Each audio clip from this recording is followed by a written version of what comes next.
વિદ્યાર્થી મિત્રો, જય સ્વામિનારાયણ. આજે આપણે ક્વેશ્ચન 2 ચેપ્ટર 4 માં રાસાયણિક ગતિકીમાં આગળનો પ્રશ્ન ચલાવીશું. કે એક પ્રશ્ન આપણે એવો ચલાવ્યો પ્રસ્તાવના કે જેમાં નાના નાના ક્વેશ્ચન આપેલા છે. હવે આપણે વેગના સમીકરણો તારવવાના છે. તો આપણે અલગ અલગ પ્રકારની રાસાયણિક પ્રક્રિયાઓ માટે અલગ અલગ પ્રકારના વેગના સમીકરણો છે. હવે તમારા બધું જ ચોપડીમાં તમારે વ્યવસ્થિત લખવું પડશે. બરાબર. અત્યાર સુધીના જો તમે ન લખ્યું હોય તો કોઈ વિદ્યાર્થીએ પોતાની નોટ્સ સારી તૈયાર કરી હોય તેની લાવી અને ઝેરોક્ષ કરાવી લેજો તો ઉતારો કરી લેજો તમે લખો. ઓકે. કારણ કે અહીં જે થિયરી હું લખું છું ને એ થિયરી અને ચોપડીમાં તમને આ ચેપ્ટરમાં ચોપડીની થિયરીઓ મજા નહીં આવે. અને આ થિયરી આઈએમપી નથી એટલી બધી. આ થિયરી આ પહેલા કહી દઉં તમને, આ મેં લખી છે થિયરી કે બહુ આઈએમપી નથી. બરાબર. જે થિયરી બહુ મોસ્ટ આઈએમપી હશે હું તમને કહેતો રહીશ, પણ આ સમજવી જરૂરી છે. આના પર દાખલો એકવાર પૂછાયો હતો, એ દાખલો પણ હું ગણાવું છું. બરોબર. ઓકે. ચલો હવે અહીંયા રાસાયણિક પ્રક્રિયાનો આપણે ફિઝિક્સમાં વેગ કોને કહીએ કે પદાર્થે કાપેલું અંતર તેના માટે લાગતો સમય, અંતર ભાગ્યા સમયને વેગ કહીએ. પણ અહીંયા કેમિકલ રિએક્શન થી દોડવાની નથી આખા ઘરમાં, એક પાત્રમાં થતી હોય કે દોડે તો આપણે એનો અંતર માપીએ ને, તો અહીંયા વેગનું સમીકરણ અલગ રીતે આવશે. વેગ અહીંયા શું થશે કે કોઈ કેમિકલ રિએક્શન થતી હોય તો એનું જે પાત્ર હોય એમાં જે પ્રક્રિયક હોય, શરૂઆતમાં કોણ હોય? ખાલી પ્રક્રિયક હોય. અને એ પ્રક્રિયકમાંથી નિપજમાં રૂપાંતર થાય ધીમે ધીમે.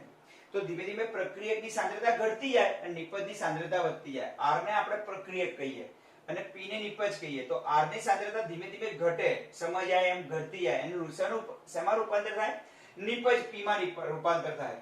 તો એકમ સમયમાં પ્રક્રિયકની સાંદ્રતામાં થતો ઘટાડો માપવાનો, એટલે સમયના અંતરે અમુક સમય પછી દર મિનિટે તમારે પ્રક્રિયકની સાંદ્રતામાં થતો ઘટાડો માપવાનો અથવા નિપજની સાંદ્રતામાં વધારો માપવાથી આપણે રાસાયણિક પ્રક્રિયાનો વેગ નક્કી કરી શકાય. હવે આનું તમને સરસ ઉદાહરણ હમણાં હું તમને આપું છું. આ થિયરી સમજવી ને તો એક ઉદાહરણથી સમજવી પડે તમારે.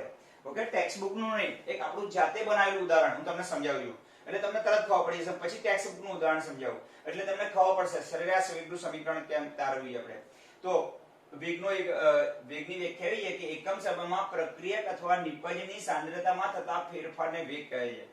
એકમ સમયમાં એટલે પર એકમ સમયમાં પ્રક્રિયકની સાંદ્રતામાં થતા અથવા નિપજની સાંદ્રતામાં થતા ફેરફારનો દર, ઓકે, ને વેગ કહે છે. હવે આ તમારે વેગ તો બરાબર છે. હવે આ વેગ કેવી રીતે માપી શકાય? કોઈ પણ એક પ્રક્રિયકની સાંદ્રતામાં ઘટાડાનો વેગ માપો તોય ચાલે, અથવા કોઈ પણ એક નિપજની સાંદ્રતામાં વધારો થતો હોય એનો એ રીતે તમે વેગ માપી લો તો પણ ચાલે. ધારો કે એક ઉદાહરણ આપણે અહીંયા લેવાની વાત કરીએ કે એક કાલ્પનિક પ્રક્રિયા R થી P છે. એક કાલ્પનિક પ્રક્રિયા વિચારી લઈએ જેમાં R પ્રક્રિયક છે અને P નિપજ છે અને પ્રણાલીનું કદ કેવું રહે છે? અચળ રહે છે. પ્રક્રિયા R થી P માં 1 મોલ પ્રક્રિયકનું 1 મોલ નિપજમાં રૂપાંતર થાય છે. ઓકે. હવે ધારો કે P1 સમય કોઈ એક સમય હતો કે જ્યારે પ્રક્રિયકની સાંદ્રતાને આપણે R1 કહીએ, નિપજની સાંદ્રતાને આપણે P1 કહીએ. ઓકે. T2 સમયે પ્રક્રિયકની સાંદ્રતામાં પણ ફેરફાર થશે અને નિપજની સાંદ્રતામાં ફેરફાર થશે. પ્રક્રિયકની સાંદ્રતા R1 માંથી ઘટીને કેટલી થઈ જશે? R2 થશે. અને નિપજની સાંદ્રતા P1 માંથી વધીને કેટલી થશે? P2 થશે. હવે સમયમાં થતો ફેરફાર એટલે T2 T1. તો આપણે આખી થિયરી લખવી હોય તો આપણે લખવાનું કોઈ પ્રક્રિયા R થી P છે, એમાં R પ્રક્રિયક છે, P નિપજ છે. પ્રક્રિયકનું 1 મોલ પ્રક્રિયક માટે જો આ કેટલા મોલ માટે છે ખાસ આ થિયરી? 1 મોલ પ્રક્રિયકનું 1 મોલ નિપજમાં રૂપાંતર થાય છે અહીંયા. ઓકે. હવે T1 સમય કોઈ એક સમય હતો, થોડા સમય પછી આપણે સાંદ્રતા માપી તો પ્રક્રિયકની સાંદ્રતા R1 હતી અને મોલ પ્રતિ લિટરમાં માપવાની. બોક્સ શું બતાવે છે? મોલ પ્રતિ લિટર. 1 લિટરમાં કેટલા મોલ પ્રક્રિયક એમ. અને P1 એ બતાવે એક મોલમાં કેટલા મોલ પ્રતિ લિટરે કેટલા મોલ નિપજ છે. અને થોડા સમય પછી T2 સમય પછી પ્રક્રિયકની સાંદ્રતા R2 થઈ ગઈ અને નિપજની સાંદ્રતા P2 થઈ ગઈ. હવે સમયમાં કેટલો ફેરફાર થશે? તો ડેલ્ટા T T2 T1 જેટલો. સાંદ્રતામાં કેટલો ફેરફાર થશે? સાંદ્રતાના પ્રક્રિયકની સાંદ્રતામાં તો R2 R1. અને નિપજની સાંદ્રતામાં કેટલો ફેરફાર થશે? તો P2 P1. તો આ ડેલ્ટા T, ડેલ્ટા R અને ડેલ્ટા P આપને મળી ગયું. ઓકે. હવે આ સમજો, આ તો બરોબર છે સમીકરણ, પણ ઉદાહરણથી આટલી ઘટના તમે સમજાવવાનો શું કરું છું? પ્રયત્ન કરું છું. તમે સ્ક્રીનશોટ પાડી લેજો આનો.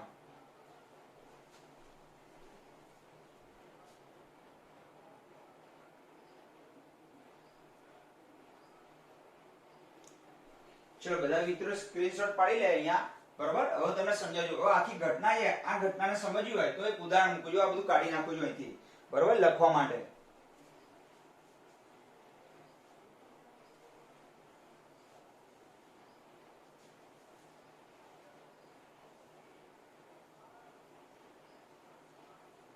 હવે જે સમીકરણ આપણે તારવ્યું છે ને, જે રાઉન્ડ આપવું જોઈએ તમને મેં, ઓકે, હા અહીં જે રાઉન્ડ આપવું જોઈએ તમને, સોરી બોક્સ બનાવે છે, આ બે સમીકરણ મેં તારવે છે સરેરાશ વેગ શોધવાના. હવે સરેરાશ વેગ કેમ લેવામાં આવે પણ છેલ્લે તમને જણાવ્યું, ઓકે, કારણ કે આપણે શરૂઆતમાં પ્રક્રિયાની ઝડપ વધારે હોય, ધીમે આગળ જાય પ્રક્રિયાની ઝડપ કઈ થતી જાય, ધીમી પડતી જાય. આથી આપણે કેવો વેગ લઈએ, સરેરાશ વેગ. આપણે ધારો કે અહીંથી ગાંધીનગરથી અમદાવાદ જવા માટે નીકળ્યા તો આપણે ધારો કે એક કિલોમીટર 60 કિલોમીટરનું અંતર હોય, 1 કલાકમાં કાપો તો વેગ કેટલો કહેવાય, 60 કિલોમીટર પ્રતિ કલાક. અમદાવાદ અને ગાંધીનગર, અમદાવાદથી તમે ક્યાં જાવ છો, ગાંધીનગર, માનો કે ઉદાહરણ લઈએ આપણે, કેટલા કિલોમીટર અંતર છે, 60 કિલોમીટર, કેટલા કલાક લાગ્યા, 1 કલાક. ચલો કેટલો સમય લાગ્યો, હા સમય કેટલો લાગ્યો, 1 કલાક. અને કેટલું અંતર, 60 કિલોમીટર, અંતર ભાગ્યા સમય એટલે 60 કિલોમીટર પ્રતિ કલાક. આવું થયું ને. પણ મને કહો, તમે જે અમદાવાદથી ગાંધીનગર જાઓ એટલે તમારી ઝડપ 60 કિલોમીટર જ રહે છે ના, ક્યાંક વધી જાય, ક્યાંક ઘટી જાય, ક્યાંક રેલવે ક્રોસિંગ આવે ત્યાં ઊભું રહેવું પડે. એટલે આપણે કેવી ઝડપ કાઢીશું, તમે ધારો કે તમારી ક્યારેક ઝડપ 100 ની પણ હશે, ક્યારેક 120 પણ થઈ જાય, ક્યારેક ઘટીને 0 પણ થઈ જાય. એટલે એવરેજ ઝડપ આપણે કાઢીએ છીએ, કેટલી નીકળે છે, 60 કિલોમીટર 1 કલાકમાં કાપ્યું. તો આપણે હંમેશા રાસાયણિક પ્રક્રિયામાં પણ એવું હોય કે શરૂઆતમાં રાસાયણિક પ્રક્રિયાનો વેગ વધારે હોય, બરાબર, અને જેમ જેમ પ્રક્રિયા આગળ વધે એમ વેગ ધીમે ધીમે ઘટતો જાય. આથી આપણે શરૂઆતનો અંતનો એટલે આપણે કેવો વેગનો વિચારીએ છીએ, સરેરાશ વેગનો. આપણે ત્યાં કારણ કે કોઈ ચોક્કસ સમયે જો વેગ માપીએ તો ક્યારેક વધુ હોય તો ક્યારેક ઓછો પણ હોય, ખ્યાલ આવી ગયો ને. એટલે આપણે જેમ અહીંયા સરેરાશ ઝડપ જેમ આપણે ગણીએ છીએ એમ આપણે રાસાયણિક પ્રક્રિયામાં પણ વેગ કેવો લઈશું, સરેરાશ લઈશું. કારણ કે રાસાયણિક પ્રક્રિયાની ઝડપ શરૂઆતમાં વધારે હોય પછી ધીમી હોય. જો આગળથી આપણે ઝડપ માપીએ તો ઝડપી મળે આપણને વેગ, અને પાછળ આગળ થોડા સમય પછી માપીએ તો વેગ ધીમો મળે. એટલે આપણે કેવો વેગનો વિચારીશું, એવરેજ વેગ. હવે જો આખી ઘટનાને સમજવા માટે ઉદાહરણ લઈએ. આ સમય t લઉં છું, અહીં પ્રક્રિયકની સાંદ્રતા આપણે r લઈએ અને નિપજની સાંદ્રતા p લઈએ, મોલ પ્રતિ લિટરમાં. 1 લિટરમાં કેટલા મોલ એવો અર્થ થાય, ઓકે. આ ઉદાહરણથી આપણે સમજવાનો પ્રયત્ન કરીએ. ધારો કે શરૂઆતમાં તો કેટલો સમય હોય, 0 સમય, ત્યારે પ્રક્રિયક 1 મોલ હોય, નિપજ કેટલા હોય, 0 હોય. ચલો ખબર પડી ગઈ. હવે શરૂઆતમાં વેગ વધારો હોય એટલે ઝડપી ઘટાડો થાય. ધારો કે 5 મિનિટ પછી, કેટલી મિનિટ પછી, 5 મિનિટ પછી 1 માંથી ઘટી અને 0.7 થઈ ગઈ. એટલે કેટલાનો ઘટાડો થયો, 3 નો. તો અહીં 0.3 જેટલો વધારો થશે. જો જેટલી પ્રક્રિયકની સાંદ્રતા ઘટશે એટલી જ નિપજોની સાંદ્રતા વધશે. કારણ કે 1 મોલમાં કેટલી ઘટી, 0.3 જેટલી. શરૂઆતમાં ઝડપી ઘટાડો થયો. ચલો 10 મિનિટ પછી ધારો કે હવે 0.5 રહેશે, એટલે કેટલી ઘટી, 7 માંથી 2, તો અહીં કેટલો વધશે, 0.2 નો વધારો થશે. ખબર પડી કે ના ખબર પડી. અને પછી ધારો કે 15 મિનિટ પછી અહીંયા થઈ ગઈ 0.3 થઈ ગઈ, ઓકે.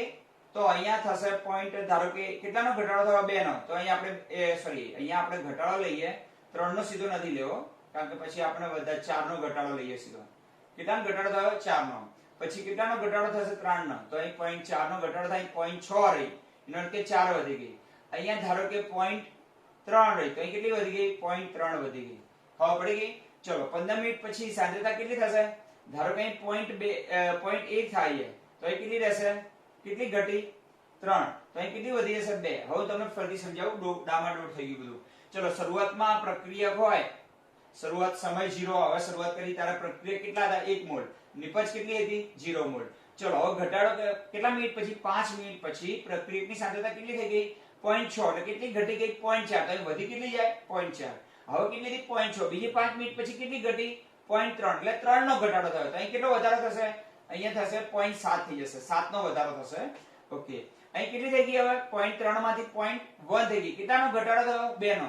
તો અહીં કેટલાનો વધારો થશે, 0.9 થઈ જશે. જેટલી અહીં ઘટે એટલી અહીંયા વધે. ખબર પડી ગઈ. અને ધારો કે 20 મિનિટ પછી અહીંયા 0 થઈ જાય, તો અહીં કેટલી થશે, 1 થઈ જશે. ખબર પડી ગઈ. જો શરૂઆતમાં કેટલે આખી પ્રક્રિયા પૂરી થવા માટે કેટલો સમય લીધો, 20 મિનિટમાં પૂરી થઈ. તો એવું ના કે 20 મિનિટ પ્રતિ મોલ. હવે આને આપણે ઝડપ શોધવી હોય તો બે રીતે શોધી શકીએ. હવે આપણે અહીંયા આપણે T1 કોઈ આપણે કહીએ ને કે T1 સમયે પ્રક્રિયકની સાંદ્રતા કાઢી નાખેલી છે. થિયરી તમને ઉદાહરણથી જ ખબર પડશે, બાકી નહીં ખબર પડે થિયરી. હવે આપણે વેગ શોધ્યા, રાસાયણિક પ્રક્રિયાનો શોધી કાઢીએ વેગ. આખી પ્રક્રિયા કેટલા મિનિટમાં પૂરી થઈ ગઈ, 20 મિનિટમાં પૂરી થઈ ગઈ. હવે એનો વેગ શોધવો હોય તો ધારો કે આપણે આને T1 કહીએ, શરૂઆતનો સમય T1. ચલો આપણે T1 બરાબર 0 લઈએ. ખબર પડી ગઈ. તો આને R1 કહેવાય. તો R1 કેટલો મળશે આપણને, R1 મળશે આપણને 1 મળશે. અને આને આઈ ગયા જો R1 1, આને T1 કહીએ, આને T2 કહીએ. ખબર પડી. પહેલા થોડા સમય પછી તો t1 બરાબર કેટલા મળશે 0, t2 બરાબર કેટલા મળે 5. ત્યારે r1 કેટલા છે? r1 બરાબર છે 1 અને r2 બરાબર કેટલા થશે? r2 બરાબર 0.6. ખબર પડી ગઈ? ચલો હવે p1 કેટલા હશે? p1 બરાબર 0 અને p2 કેટલા થઈ જશે? તો p2 બરાબર 0.4. ચલો આપણે બે સ્ટેપ મળી ગયા. જો શરૂઆતનો સમયને આપણે t1 કહીએ. t1 સમયે જે સાંદ્રતા હોય પ્રક્રિયકની એને r1 કહેવાય અને આને p1 કહેવાય. તો t1 આ r1 અને આ p1. પછી આ t2, તો t2 સમયે જે સાંદ્રતા હોય એને r2 અને આને p2 કહેવાય. ચલો ખબર પડી ગઈ. હવે આપણે કાં તો પ્રક્રિયકની સાંદ્રતામાં થતો ઘટાડો થાય છે. જો એકમાંથી કેટલી થઈ ધ્યાન આપજો હો. ધારો કે r1 હતી એ એકમાંથી કેટલી થઈ ગઈ? r1 બરાબર 1, r1 બરાબર 1 હતી અને r2 બરાબર કેટલા થઈ ગયા? 0.6. અને p1 બરાબર કેટલા હતા? p1 બરાબર થોડું વધારે મોટું લખીએ, ફરીવાર લખીએ. ચલો બહુ ઉતાવળ નથી આ રીતે સમજવામાં, બેસીને લખ્યા લઈએ. ચલો આ t1 છે. t1 એટલે શરૂઆતનો સમય થઈ ગયો. કેટલો છે હાલ સમય? 0. ત્યારે પ્રક્રિયકની સાંદ્રતા r1 કેટલી છે? r1 બરાબર છે 1 અને p1 બરાબર કેટલા છે? તો p1 બરાબર છે 0. ત્યારે શરૂઆતમાં 0 હોય.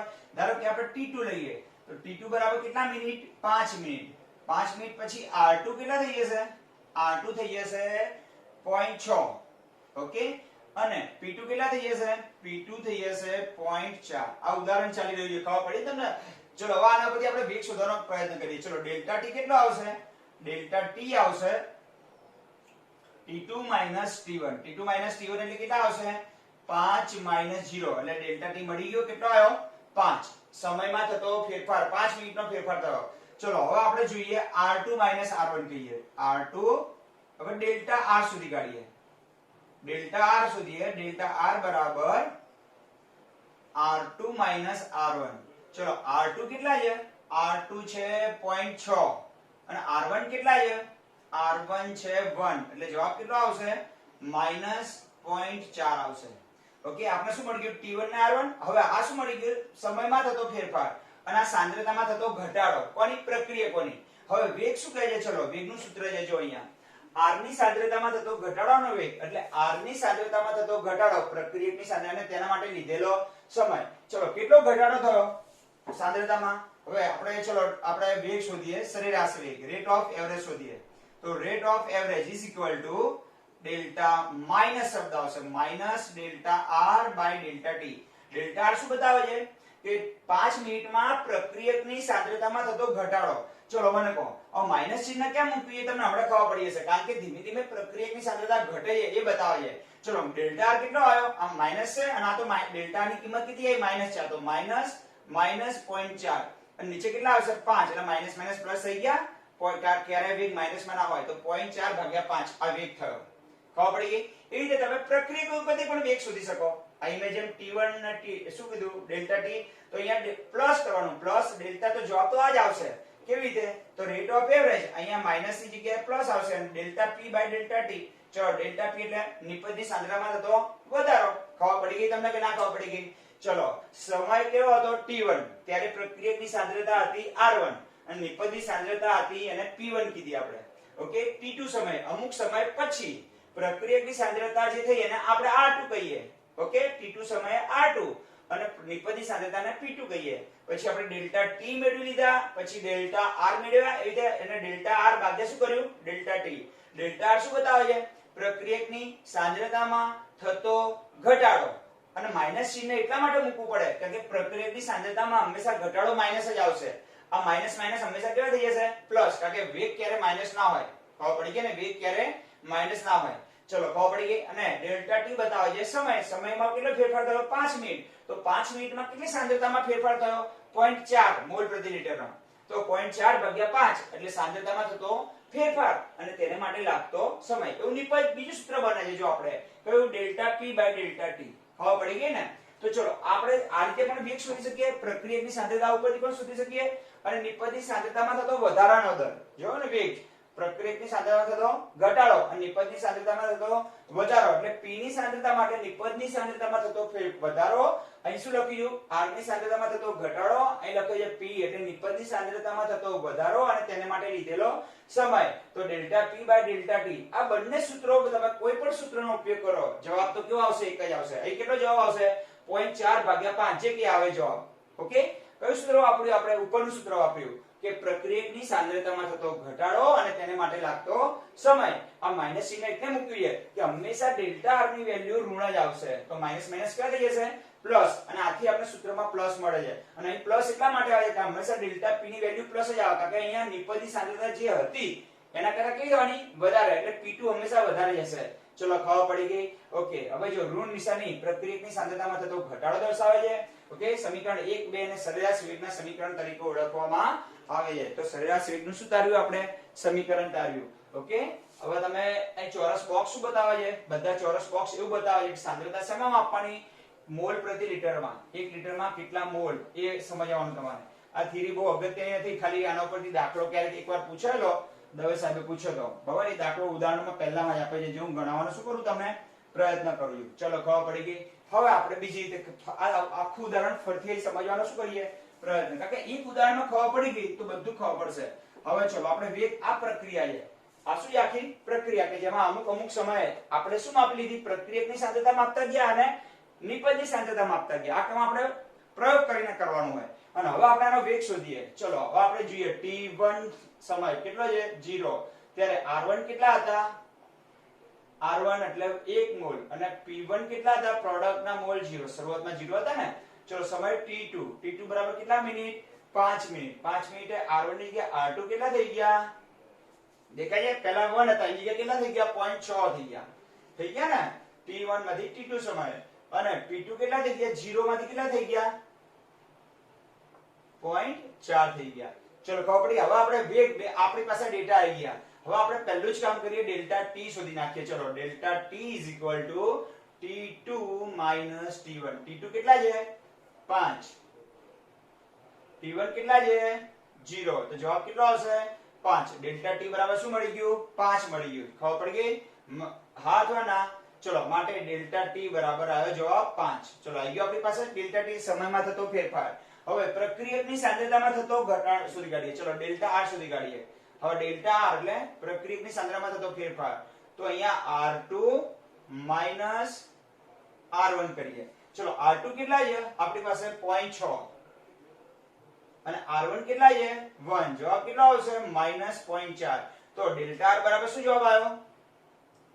ડેલ્ટા r બરાબર સાંદ્રતા શેમાં લેવાની છે? મોલ પ્રતિ લિટરમાં. તો ડેલ્ટા r -0.4 આવો જવાબ આવી ગયો. ચલો ખબર પડી ગઈ? હા અથવા ના? ચલો ડેલ્ટા p મેળવી લઈએ. Delta p t2 p1. ચલો p2 કેટલા છે? અહીં તમારી પાસે ડેટા છે 0.4 -0. જવાબ કેટલો આવ્યો? +0.4. તો આપણી પાસે એક વેલ્યુ આવી ડેલ્ટા p એટલે નિપજની સાંદ્રતામાં થતો વધારો કેટલો આવ્યો? +0.4. જો હું આ બોક્સ મૂકે ને એ આપણી વેલ્યુ છે બધી. આ વેલ્યુ શું બતાવે છે? સમયમાં થતો ફેરફાર. આ બતાવે છે પ્રક્રિયકની સાંદ્રતામાં થતો ફેરફાર. અને આ બતાવે છે નિપજની સાંદ્રતામાં થતો ફેરફાર. હવે આપણી પાસે એક સૂત્ર છે, ખબર છે ને? કે ડેલ્ટા રેટ ઓફ એવરેજ બરાબર minus delta r by delta t. ચલો માઈનસ ડેલ્ટા r ની વેલ્યુ કેટલી છે બેટા? 0.4 છે. તો -0.4 અને ડેલ્ટા t કેટલા છે? 5 છે. તો 5. તો 0.4 ભાગ્યા 5 જે આવે જવાબ. ઓકે, હમણાં આપણે શોધી કાઢીએ. તો બીજી રીતે પણ રેટ ઓફ એવરેજ મળે. કારણ કે જેટલી પ્રક્રિયકની સાંદ્રતા ઘટશે એટલી જ નિપજની સાંદ્રતા વધશે. કારણ કે 1 મોલ નું 1 મોલમાં રૂપાંતર થાય એટલા માટે. ઓકે, તો અહીં હશે ડેલ્ટા r ની જગ્યાએ delta p by delta t. Delta p કેટલા છે? 0.4. ઓકે, અને ડેલ્ટા t કેટલા છે? 5. જો જવાબ તો બંનેમાં કેવો આવવાનો? સરખો જ આવવાનો. તો તમે સરેરાશ વેગ કેવી રીતે શોધી શકો? તો આ રીતે તમે વેગ શોધી શકો, સરેરાશ વેગ. આ રીતે પછી ફરીવાર તમારે આને t1 કહેવાનું, આને t2, આ p1 આ p2, આ r1 અને r2, પછી આને પાછું t1 આ t2. વારંવાર તમારે આ રીતે વેગ શોધવાનો. અને પછી આ બધા જે વેગ મળે એવો દાખલો આપણે ગણવા જઈ રહ્યા છીએ કે સરેરાશ વેગ કેવી રીતે શોધી શકાય. ઓકે, તો સરેરાશ વેગ શોધવાનો આપણે શું જોઈએ? એક્ઝામ્પલ. ચલો અહીંને જવાબ કેવો આવવાનો? સરખો જ આવવાનો. ખબર પડી ગઈ ને? બંનેમાં જવાબ કેવો આવવાનો? સરખો જ આવવાનો છે.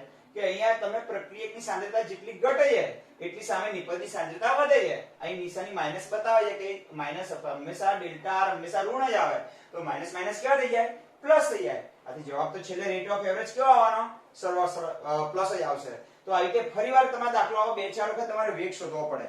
ઓકે, એ રીતે તમારે શું કરવું પડે? પછી આને T1 કહેવાના, આને T2, R1 R2, પછી આ P1 P2, પછી આને ફરીવાર T1 T2 આ વારંવાર તમારે વેગ શોધતું રહેવાનું અને પછી જેટલા વેગ મળે ને બધાના વેગનો એવરેજ વેટ કાઢવાનો. એવો એક દાખલો ગણવાનો. શું કરીએ આપણે?